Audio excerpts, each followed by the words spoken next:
Welcome all to episode 14 of Eat NATO for Breakfast, your weekly anti-NATO show. In the last weeks, we have talked with experts and friends about NATO's agenda, about the new Cold War, about how military concepts of security can never keep us safe. We grappled with the war in Ukraine, which continues to cause immense suffering.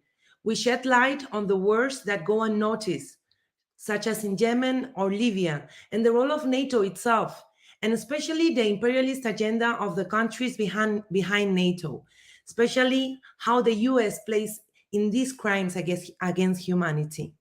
Today, we want to take a closer look at how the military infrastructure harms humanity and the environment long before any act of war is ever committed, and not in the speculative manner of suggesting that increased military budget means the money is not spent in the necessary places, for example, for healthcare. We want to talk to Pat Elder, anti-war activist for decades, currently working with Women's International League of Peace and Freedom, WILF, on research and policy advice on military poisons. He joins us from the US, so it is very early for him. We are very grateful that you can join us today. On such an early morning, Pat, what is your breakfast beverage? Double Colombian coffee. Wow. Yeah. You know that Colombia is, in fact, also an alliance with NATO. Yes, I know they're stepchildren. Yes, I understand.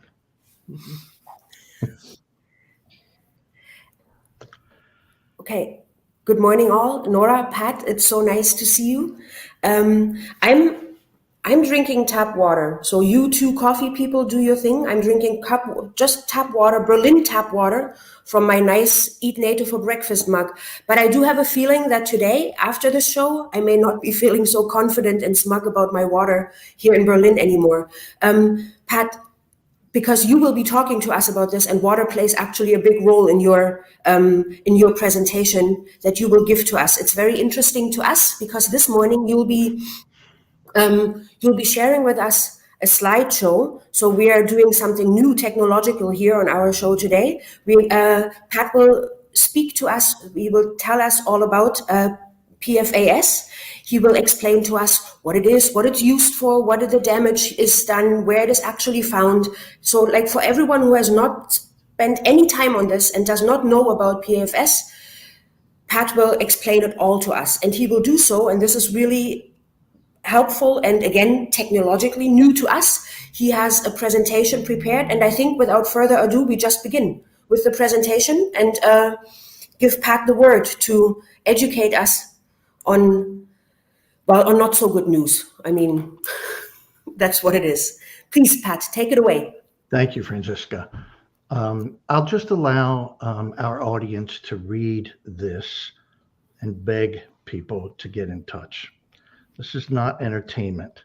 This is a revolution. And it's an active thing. They're destroying our world, and we have to do something about it. So get in touch with me. Next, please.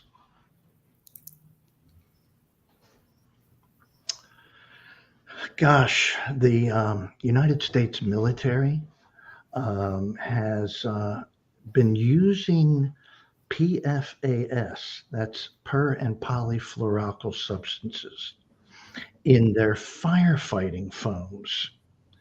And they have dug massive craters, sometimes 100 meters by a meter deep, and filled it with jet fuel, lit it on fire to test how well the firefighting foams work. All of it goes into the groundwater. All of it turns into the surface water. People drink this, and the seas and rivers are polluted from it. Next, please. This is just a brief slide on all of the damages from PFAS. The stuff is bioaccumulative. It's a chemical compound made up of fluorine and carbon. And Together, they're the strongest thing human beings have ever made. They put out fires and clean grease better than anything, but they also are linked to dozens of cancers and fetal abnormalities. They are an existential threat to humanity. Next. Look at this idiocy. This is taking place in Germany at Spangdahlem Air Base. And so they create these scenarios where they pretend that something is burning, and then they put it out with this foamy white substance, which is then allowed to drain off into the rivers. Next. Oh, Can I ask something, Pat? Can I interrupt you? Because absolutely. you've been talking about tests. Wouldn't, like, if I could argue, devil's advocate or not, okay, testing is necessary.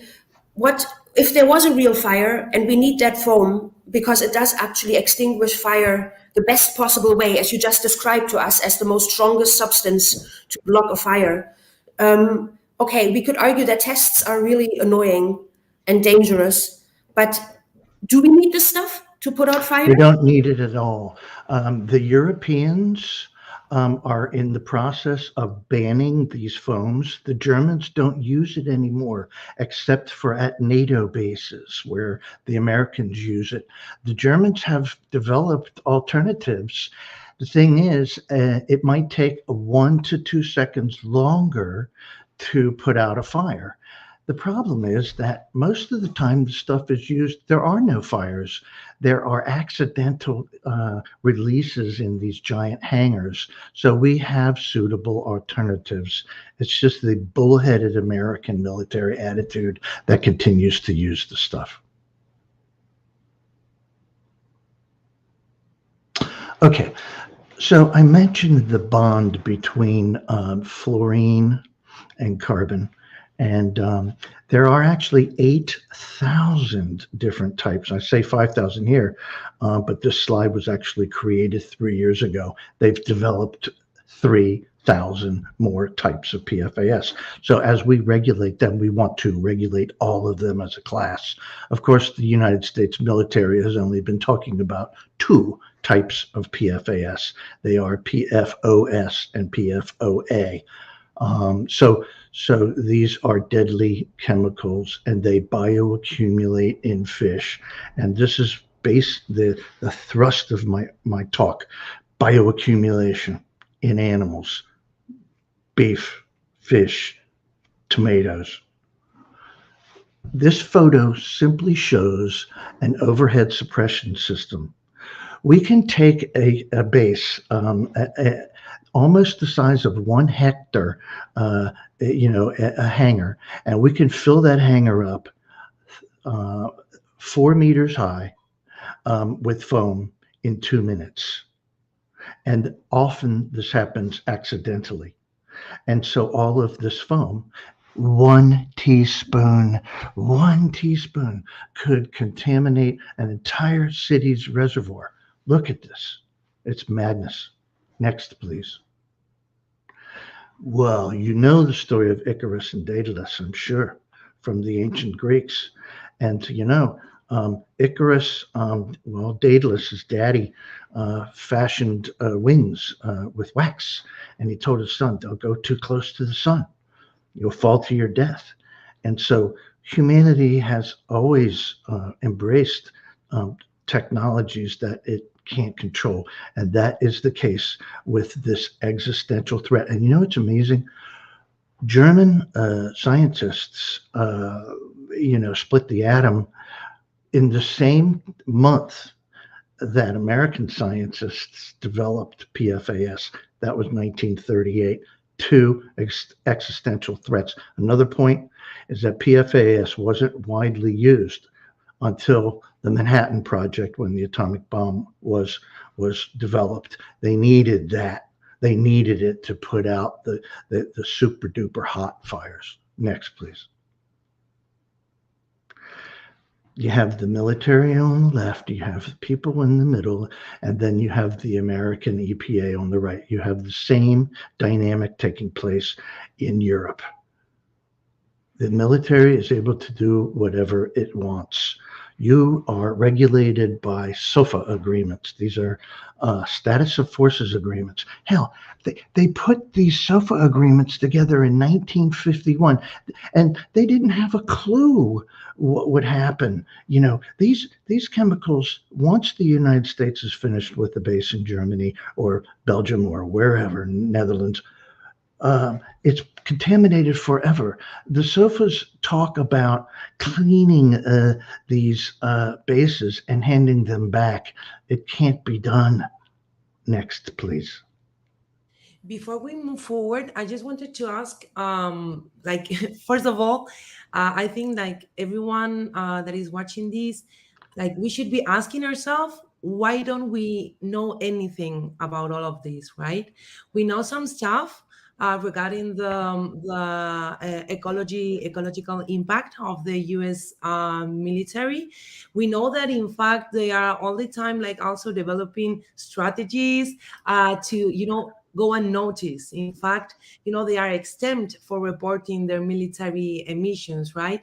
So there is like a huge contradiction because we have seen the US government talking about confronting the effects of climate change while remaining the largest single institutional consumer of hydrocarbons in the world. Yeah. But also, as you were pointing out, there is also a connection with Europe because the political influence go beyond all of this.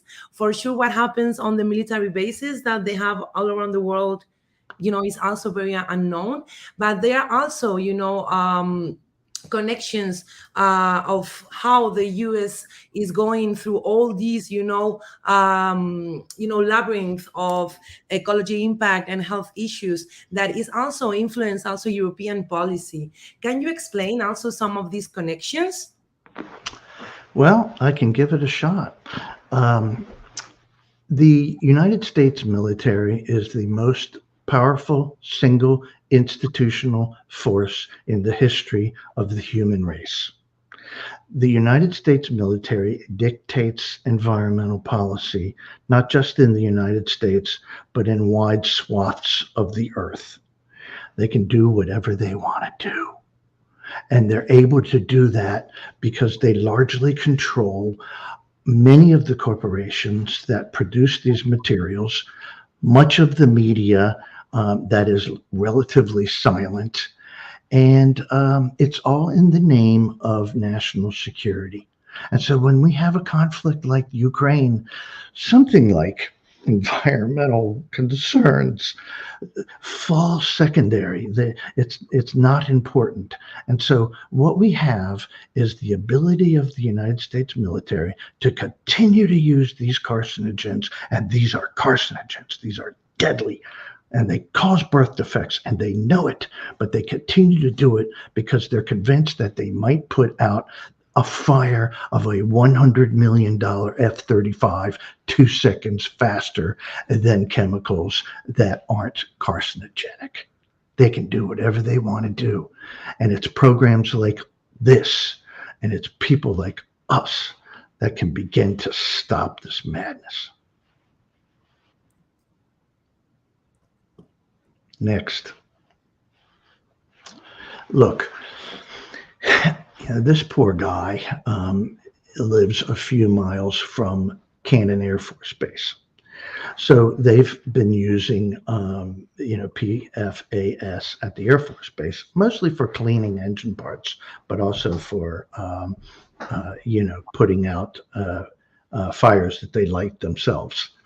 And for practice and for accidents. And so it all goes into the groundwater. And this poor guy is a couple miles away, and he has been feeding his cows with well water. And so suddenly the state of New Mexico says, your milk is poisoned. You have to put down your cows. This is taking place all over. In Germany, you have areas where they don't sell asparagus anymore, because the water used to grow the asparagus is irrigated from rivers that are poisoned with PFAS. We have this taking place all over. The beef, the lettuce, the strawberries, the food, but especially the fish are poisoned. Next.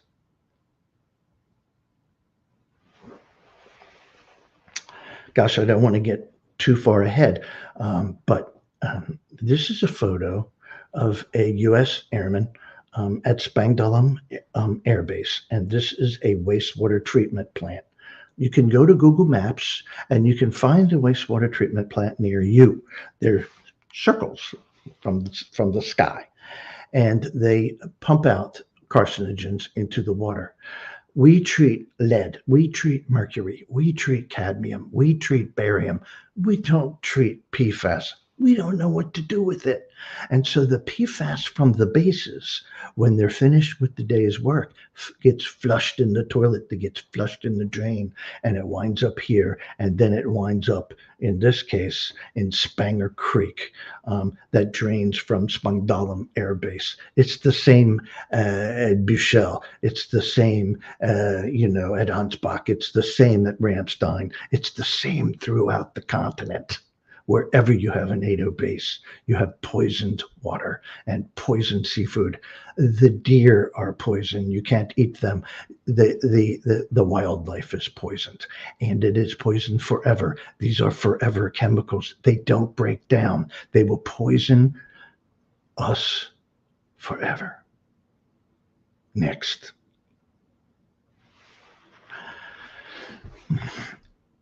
We don't know how to dispose of this stuff. So what happens often is you'll have municipalities that will burn PFAS. Sometimes the water municipalities will have filters that filter out PFAS. We can do this, and throughout Europe, especially in the western part of Europe, not so much on the east side, but throughout Europe, you all are filtering your municipal water systems, and you are keeping most of the PFAS out. The problem is the filters are caked with PFAS. What do you do with them? You burn it. What happens when you burn it? You have to get the incinerators up to 1,800 Fahrenheit. Most incinerators don't go that high. So we sprinkle poisonous death over all of Europe. The same with these wastewater treatment plants. We often have sludge from the treatment plants. They're caked with PFAS. We burn that as well. Our landfills are full of PFAS.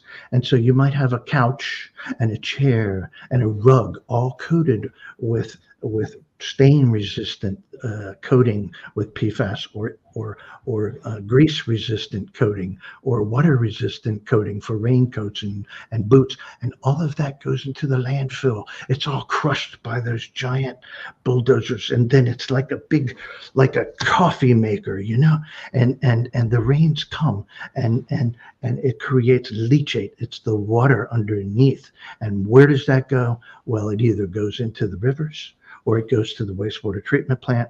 We cannot dispose of it. Pat, let me just clarify. Are you saying that the PFAS? Oh, hello, you're Okay. back. Are you saying that PFAS is also still or somewhere used in not only for the foam or the firefighting foam for military usage, but is it still used in civilian, I don't know, production of this or that? Or did I misunderstand you? It's in my computer monitor. It's in the wires that go into my computer. It coats wires. So often a coaxial cable will get so hot, you coat that with PFAS so that it won't melt. It's in raincoats. It's in rain jackets. The European Commission is slowly taking steps to rid it from consumer items. It's in food packaging. It's in a McDonald's French fry bag. But this is not the main source of our contamination. The main source is when we take all of those items, we put them into the landfill, and then it comes out into the rivers. It doesn't go away. And when we eat the crops and when we eat the fish, this is where we get sick. Oh, it's also not good to have the PFAS from the McDonald's bag touching the French fries, but this is not the number one way. I think something else ought to be mentioned real quickly, where you have PFAS along a riverbank. When it gets dry in the summer, the sides dry up. It creates airborne dust. It settles in homes. We have dust in some American homes near military bases of 16 million parts per trillion. When you vacuum, you are breathing in the dust. When you change your vacuum cleaner, you are breathing in the dust. We will see the time, and mark my words, where we no longer sweep and we no longer vacuum, because we are going to become aware, and we will only use wet vacs and things of that nature. We still have a problem with how we have to dispose of it. We haven't figured that out yet. Okay, thank you. You're welcome. I'll just let readers look at this. Many of these are military bases. These are German cities, and each of these cities. Let me interrupt you. Let's do it this way. Because I am German, I'm just gonna, for everyone's entertainment, because German cities sound incredibly funny to foreign listeners. I like the bad one. No, it's not a funny topic, but let's lighten the mood. Are you okay with that? Oh yeah, go. Okay, so the cities, and I assume, Pat, that this is where there is army bases, which is also in and of itself interesting to people to know how many army bases are even around Germany. Is that correct? Air Force as well. Yes. Air Force as well. Okay, so we have Zweibrücken, Hahn, Frönerhof, Mehlingen, Rammstein, Rheinmünster, Solingen, Stuttgart, Lahr, Ansbach, Hohenfels, Illesheim, Gravenwöhr, Geilenkirchen, Wiesbaden, Erbenheim, Bad Kissingen, Bargum, Bedesbach, Berlin, Bindlach, Bitburg, Brandenburg an der Havel, Duisburg, Finnentrop, Fürstenberg, Bruck, Fürth, Gablingen, Geldersheim, Giebelstadt, Gütersloh, Hamm, Heidelberg, Leek, Lengern, Lübsten, Meppen, Mönchengladbach, Münster, Munster, Olderup, Pensig, Rothenburg, Sembach, Spengdahlem, St. Kilian, District of Viersen, Wetzlar und Wilhelmshaven. I couldn't have said it better. Okay, so let me just read this. It's so important. NATO statutes require the U.S. to return bases in the same condition that they were initially conveyed. If a base is to be returned, the resulting value of the land is determined by adding improvements and subtracting the costs of environmental cleanup. Germany and the U.S. cannot seem to agree on the standards regarding cleanup, particularly the contamination of aquifers and soil. When status of forces agreements were written, no one considered the devastating impact of per and polyfluoroalkyl substances. Next, please. When we get close to the thrust of my argument here, this is an aerial Google map of Spangdahlem Air Base, and the U.S. military and the German Air Force would usually build these bases, especially Air Force bases, on a high hill with good drainage. It would be like camping. I don't know if you've ever pitched a tent, but you want a high ground and you want it so that the water runs away. And so that's the case with virtually every base. Here, Spangdahlem is drained by Spangerbach. It's a creek. And just downstream from here, there's a lovely restaurant and hotel where you can actually fish from the portico of the hotel, and they'll cook the trout for you. Next. When the PFAS is in the water, we have bases in Michigan. 50 years after the base has closed, we still have foam, like this foam in Spangerbach in Germany, and it doesn't go away. And when the water gurgitates, when it moves, foam appears, and we test that foam, and we often will find 5 to 10,000 parts per trillion of mostly PFOS, and that's the killer. PFOS travels in water.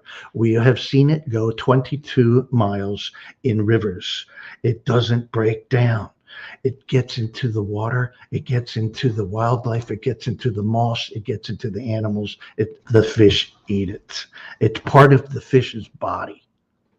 Next. So I was able to access Volksfreund. I don't know if I'm pronouncing that right, but it's a German newspaper. And they reported they didn't say anything about the military polluting the fish, but they did say that just south of the base, a German brown trout contained 82,000 parts per trillion. That's important because we have states in America now that are limiting PFAS to 20 parts per trillion. When in Germany, you can eat a fish with 82,000 parts per trillion. It's not regulated. Question? Yeah, because I think that, we're talking quite a bit about Germany. I think eventually we'll have to switch to a more global perspective. However, Germans are of course very concerned with environmental degradation. With they want their fish and their rivers to be healthy for sure. And people here actually in Germany do go fishing and they do eat the fish out of the river, etc., etc. I was wondering. And I guess it's a strange question. So learning about the poisons and the environmental impact that all this has is one thing. But I guess, and maybe you'll speak to that later anyways, I think that we also need to think of a way where we go beyond raising the awareness of, wow, look at this, like there is poison happening, or there is, it's in some places in the world, it's regulated like this and you don't have regulation. So I think what I'm trying to ask is, how are we better effective in raising awareness, but what are actually the consequences we want to see? Like, for example, is our goal to ask for regulation? Should the European activists stand up for their fish and say, we want a regulation that is, 20 parts per, what did you say, 20? 20 parts per trillion in drinking water in a bunch of states now. The EPA is 70 parts per trillion in drinking water. Is regulation enough of a demand? I think this is a question that I ask myself often for a lot of different reasons, but in this case, it also comes up. Is for us as members of, we are speaking here to you on behalf of the Peace Summit that will happen in Madrid. So we'll have to talk about NATO a little bit more in a minute. We're also all members of the International People's Assembly. We are not just running around trying to say there is mishap in the world. We want to define the culprits and we want to make and suggest and work actively towards alternatives. So are we talking about regulation? Is that the best we can hope for? No, we must demand the closure of all NATO bases in the continent for starters. And we must demand the removal of U.S. bases, and we must demand full restitution, and we must do it forcefully, and we must institute a campaign of education first. People don't know, and this is a testament to the power of the United States empire. They control the minds.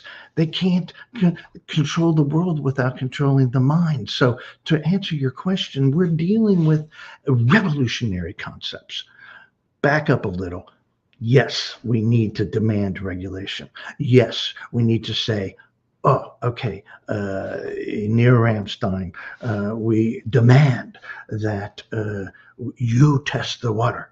And we demand to know, because once we know the levels of PFAS in the water, we can get a good idea, species by species. There's a lot of science that's been done. We know.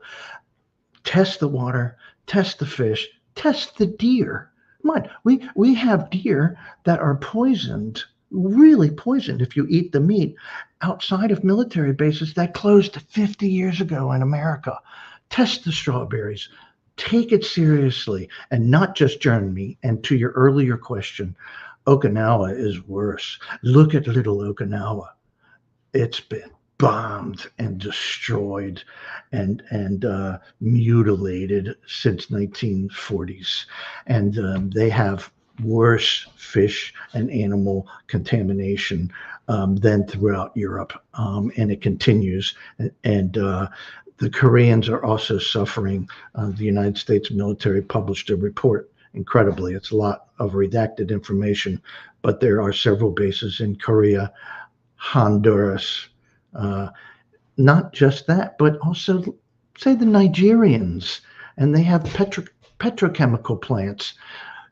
Wherever you have that type of activity, you have the use and the practice and the false alarms of these materials being dumped into the seas. So this is something very important, not just for the military, but for the European Commission as well, and the World Health Organization and the United Nations. But increasingly, we see them under the spell of this nasty empire.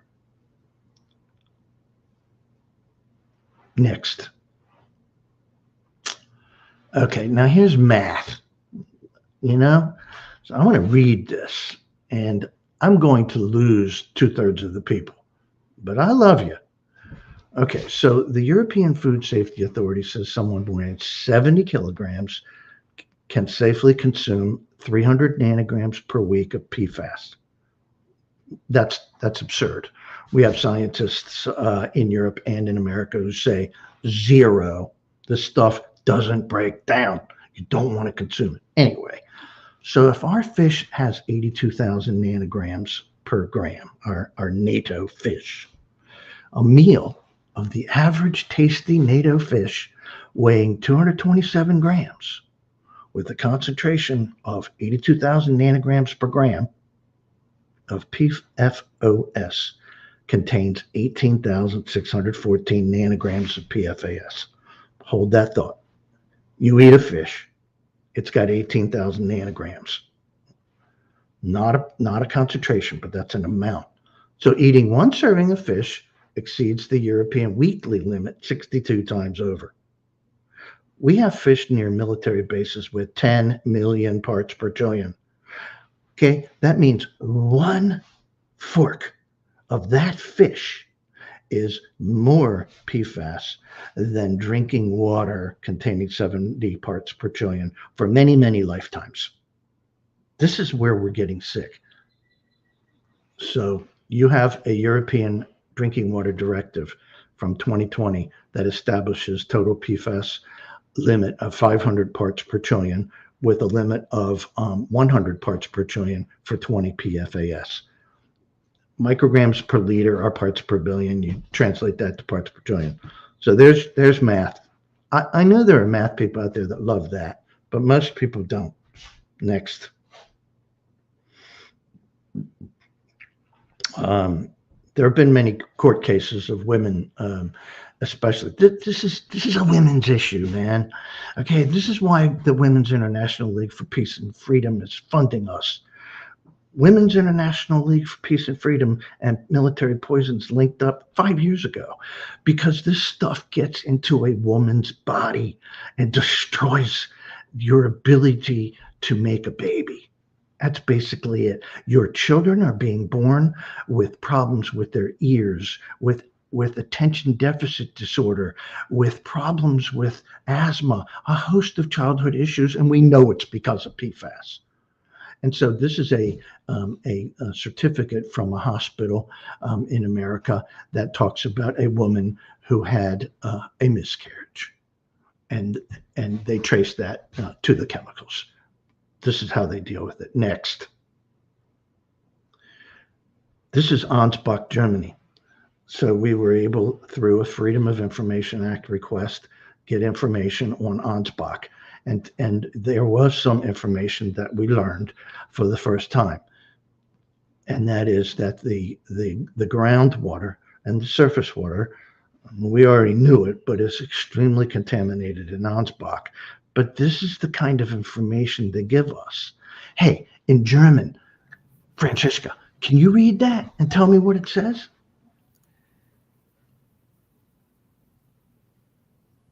well, this is just actually, this might be really sad, because this is just this is just sort of the, what would you call that? The meta information of what you're seeing here, like that it was the environmental office of the city of Ansbach that is looking at that is looking at damage done through PFC, sorry, in a certain space of time, and which will then be linked to will be sent to the next office of environmental affairs, to a different entity. So it is just the meta information of this is a report. It's been done by people to these people in this and this time period. So it is not a content in the way of this is really what is happening. So it is not particularly useful. I can tell by all the blacked out spaces of it that well, you asked earlier, how come we don't know anything about this? Well, this is the reason. Yeah, this gives a pretty good idea of how you do not know about this. So you're suggesting, and I think that's an interesting perspective, that, for example, and again, that may not be applicable in all places, but for example, in places like Germany, it would be reasonable for even individuals to pursue some of those situations in, for example, through legal action, because that will, of course, raise the profile, like what you were showing from the hospital where the miscarriage is being linked to these poisons. When you have, through, again, whatever Freedom of Information Acts or whatever the equivalent in Germany would be to actually expose these types of linkages, etc., etc. So to some extent, there is even activities that are possible that can be undertaken by individuals who just want to, who may know but need proof, and that proof will potentially be to some extent an education for the rest of the people in the region, at least. So for people who may not be coming from the peace activist perspective, but like many people would like to have a good and healthy life for themselves and their children. Right. Well, I think people should contact Karl-Heinz Peil.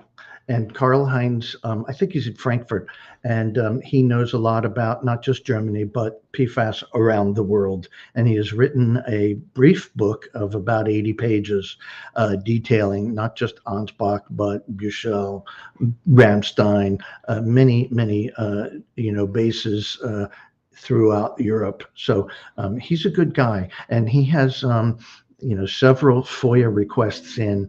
It takes a long time, but we need more people to play the game. And it's not a hard game to play. You go onto a website, spend an hour, hit enter. This is what I want. I want to know how bad the fish are. I want to know how bad the water is. I want to know where the stuff is in my neck of the woods. We need more people to play the game. And that's because it's really bad.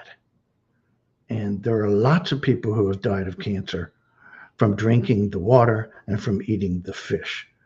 And in America, this is what we call an environmental justice issue, because many of the people in America who eat the fish are African Americans and Hispanic. They subside, they subsist on eating the fish. And so when you have a combination of the bad water and the fish, then you have a crisis. And so this one area, Peterson Air Force Base,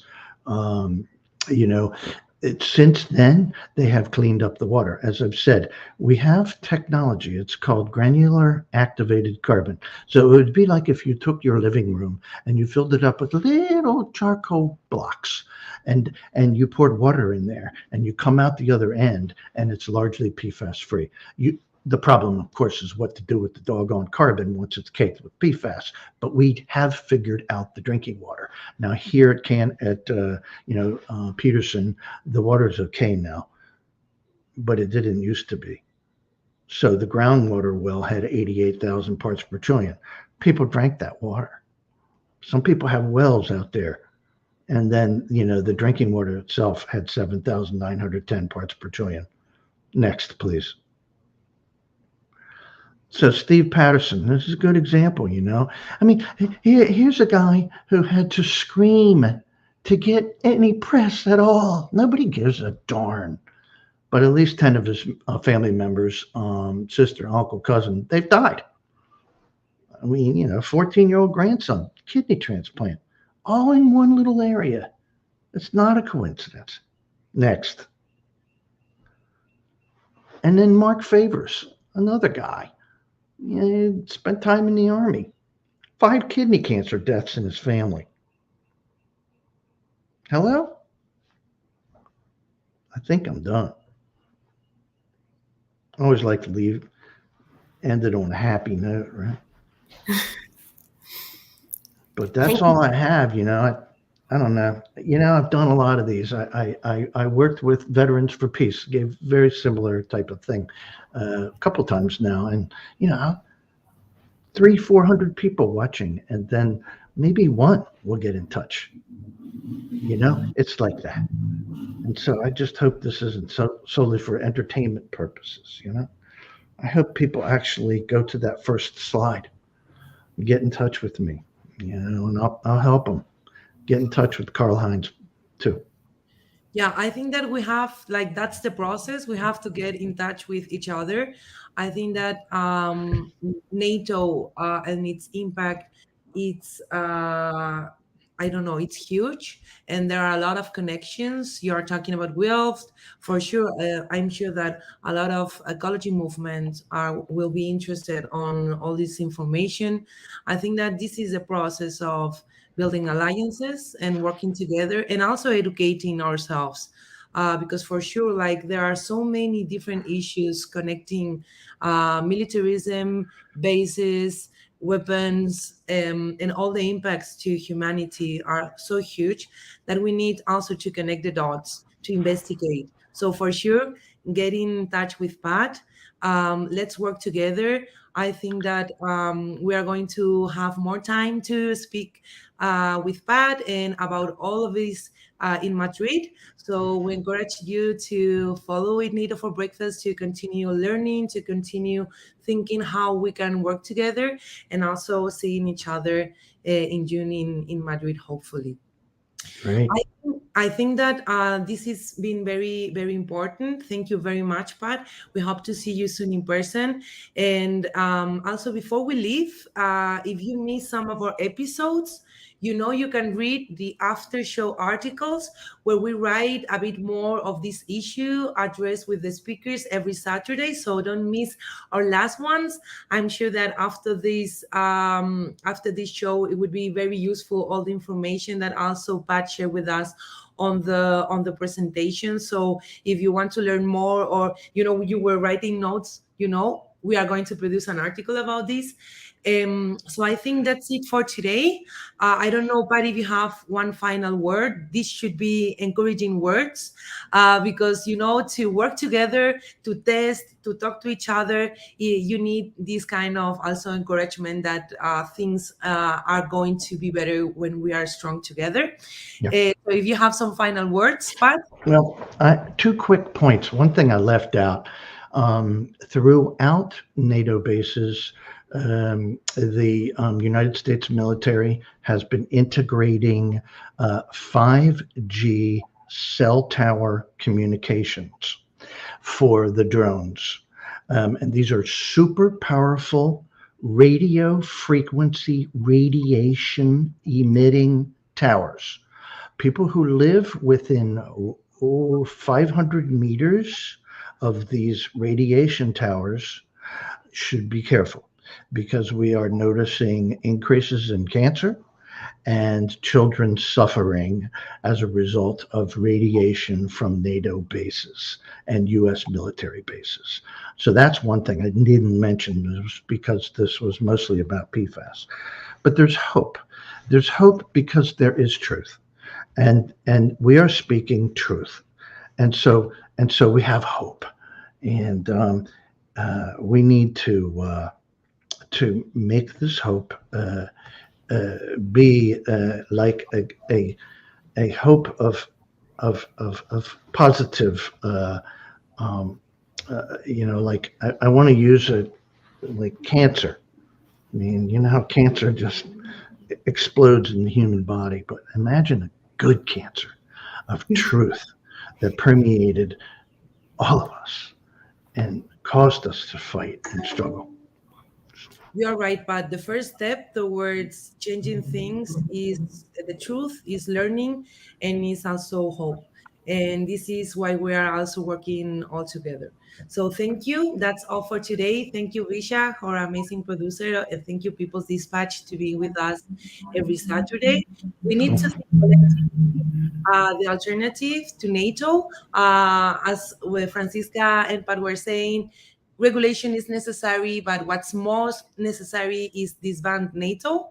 So this is why we are all together. We have to go to the root of the situation, and remember, be part of the peace process. Sign our declaration, share our arts call, and see you next Saturday. Thank you all. Bye bye.